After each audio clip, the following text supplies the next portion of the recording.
चलिए बच्चों, आज हम सीखते हैं कि कोई दिया हुआ एलिमेंट मेटल है या नॉन मेटल है। तो कैसे सीखेंगे? अगर फॉर एग्जांपल हमारे पास boron, carbon, nitrogen, oxygen, fluorine या फिर sodium, magnesium, aluminium, sulphur, chlorine, argon, इस तरीके से कुछ एलिमेंट दिए हुए हैं और हमें जानना है कि कौन मेटल है या नॉन मेटल। उसके लिए हमें चाहिए इलेक्ट्रॉनिक कॉन्फ़िगरेशन।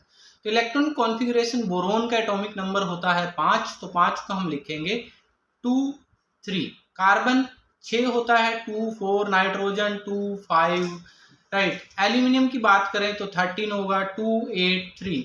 तो अगर बाहर वाले सेल में इलेक्ट्रॉन बचते हैं हमारे पास 1 2 एंड 3, तो गिवन एलिमेंट होगा मेटल। और अगर बचते हैं एलिमेंट इलेक्ट्रॉन 4 या उससे ज्यादा, 4 5 6 7 8, ठीक है, तब हमारा गिवन एलिमेंट होगा नॉन मेटल।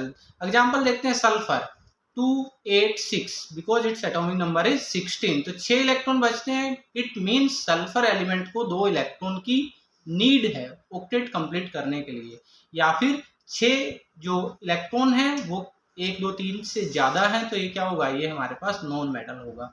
तो सिर्फ एक चीज का ध्यान रखना है बच्चों की, यहाँ पे एक्सेप्शन है, दैट इज हाइड्रोजन। हाइड्रोजन का एटॉमिक नंबर 1 है तो एक ही इलेक्ट्रॉन होगा, इसलिए जो 1 2 3 वाला रूल है हाइड्रोजन के लिए एक्सेप्शन है। हाइड्रोजन में एक इलेक्ट्रॉन है फिर भी ये नॉन मेटल गैसियस एलिमेंट है, राइट। सो 1 2 3 इलेक्ट्रॉन बचे तो दैट मीन मेटल, और 4 और उससे ज्यादा तब हमारे पास गिवन एलिमेंट होगा नॉन मेटल। तो अब आप इजिली 30 तक के एलिमेंट में प्रैक्टिस कर सकते हैं कि कौन सा गिवन एलिमेंट हमारे पास मेटल है या नॉन मेटल। Thank you.